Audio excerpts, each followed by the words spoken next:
আসসালামু আলাইকুম। আমি এখানে 2.5 কেজি দুধ নিয়ে নিয়েছি, 2 কেজি মানে 2 কেজি আর হাফ কেজি। আর এখানে আমার স্বাদ মতো আমি লবণ দিয়ে নিতেছি। আশা করি সবাই ভালো আছেন, আমিও ভালো আছি। আমার পাশেই থাকবেন, আমি কি রান্না করে আপনাদের সাথে শেয়ার করবো। আর আপনারাও আমার জন্য দোয়া করবেন, আমিও আপনাদের জন্য দোয়া করবো, সবাই যেন ভালো থাকেন। আর এখানে দিয়ে দিচ্ছি কিছু গোটা গোটা দারচিনি, এলাচি, তেজপাতা। আর স্বাদ মতো লবণ দিয়ে দিলাম। আর এদিকে চিনি দিয়ে দিব আমি পুরাটা অ্যাড করব না, কিছুটা আমি টেস্ট অনুযায়ী দিব। যেহেতু ফিরনিটা তার মানে ফিরনিতে বেশি লাগবে।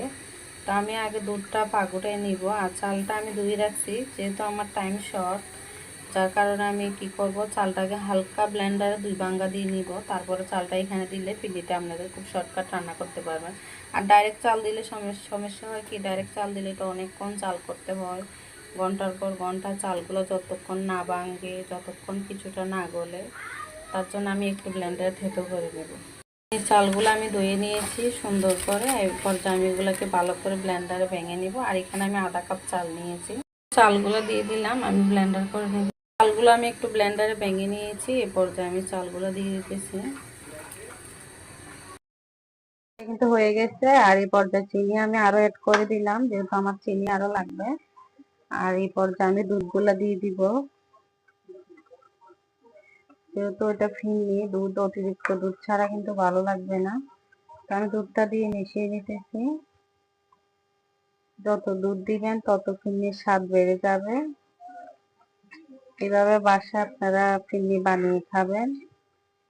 আর এটা খুব হেলদি খাবার, বাসার সবার জন্য, মুরব্বি অথবা ছোট বাচ্চা সবার জন্য কিন্তু খুব ভালো। আরো কিছুটা দুধ দিয়ে দিতেছি, দুধের পরিমাণটা আমার কম মনে হচ্ছে, জন্য দুধগুলো একটু আবারও নেড়ে দিব।